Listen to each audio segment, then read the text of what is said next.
اور اکثر لوگ جو زمین پر آباد ہیں گمراہ ہیں، اگر تم ان کا کہا مان لوگے تو وہ تمہیں اللہ کا رستہ بھلا دیں گے۔ یہ محض گمان کے پیچھے چلتے اور نرے اٹکل کے تیر چلاتے ہیں۔ تمہارا پروردگار ان لوگوں کو خوب جانتا ہے جو اس کے رستے سے بھٹکے ہوئے ہیں، اور ان سے بھی خوب واقف ہے جو رستے پر چل رہی ہیں۔ سو جس چیز پر ذبح کے وقت اللہ کا نام لیا جائے، اگر تم اس کی آیتوں پر ایمان رکھتے ہو تو اسے کھا لیا کرو۔ اور سبب کیا ہے کہ جس چیز پر اللہ کا نام لیا جائے تم اسے نہ کھاؤ؟ حالانکہ جو چیزیں اس نے تمہارے لیے حرام ٹھہرا دی ہیں وہ ایک ایک کر کے بیان کر دی ہیں۔ بے شک ان کو نہیں کھانا چاہیے مگر اس صورت میں کہ ان کے کھانے کے لیے ناچار ہو جاؤ۔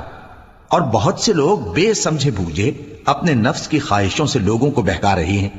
کچھ شک نہیں کہ ایسے لوگوں کو جو اللہ کی مقرر کی ہوئی حد سے باہر نکل جاتے ہیں تمہارا پروردگار خوب جانتا ہے۔ اور ظاہری اور پوشیدہ ہر طرح کا گناہ ترک کر دو۔ جو لوگ گناہ کرتے ہیں وہ عنقریب اپنے کیے کی سزا پائیں گے۔ اور جس چیز پر اللہ کا نام نہ لیا جائے اسے مت کھاؤ کہ اس کا کھانا گناہ ہے۔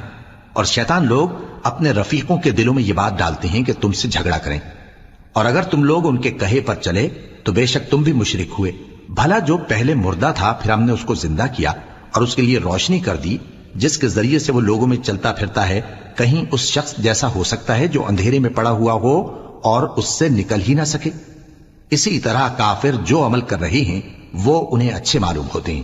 اور اسی طرح ہم نے ہر بستی میں بڑے بڑے مجرموں کو موقع دیا کہ اس میں مکاریاں کرتے رہیں، اور جو مکاریاں یہ کرتے ہیں ان کا نقصان انہی کو ہے اور اس سے بے خبر ہیں۔ اور جب ان کے پاس کوئی آیت آتی ہے تو کہتے ہیں کہ جس طرح کی رسالت اللہ کے پیغمبروں کو ملی ہے جب تک اسی طرح کی رسالت ہم کو نہ ملے ہم ہرگز ایمان نہیں لائیں گے۔ اس کو اللہ ہی خوب جانتا ہے کہ رسالت کا کون سا موقع ہے اور وہ اپنی پیغمبری کسے عنایت فرمائے۔ جو لوگ جرم کرتے ہیں ان کو اللہ کے ہاں ذلت نصیب ہوگی اور عذاب شدید ہوگا، اس لیے کہ مکاریاں کرتے تھے۔ تو جس شخص کو اللہ چاہتا ہے کہ ہدایت بخشے اس کا سینہ اسلام کے لیے کھول دیتا ہے، اور جسے چاہتا ہے کہ گمراہ کرے اس کا سینہ تنگ اور گھٹا ہوا کر دیتا ہے، گویا وہ آسمان پر چڑھ رہا ہے۔ اس طرح اللہ ان لوگوں پر جو ایمان نہیں لاتے عذاب بھیجتا ہے۔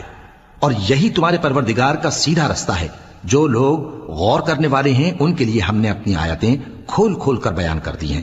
ان کے لیے ان کے اعمال کے صلے میں پروردگار کے ہاں سلامتی کا گھر ہے اور وہی ان کا دوست۔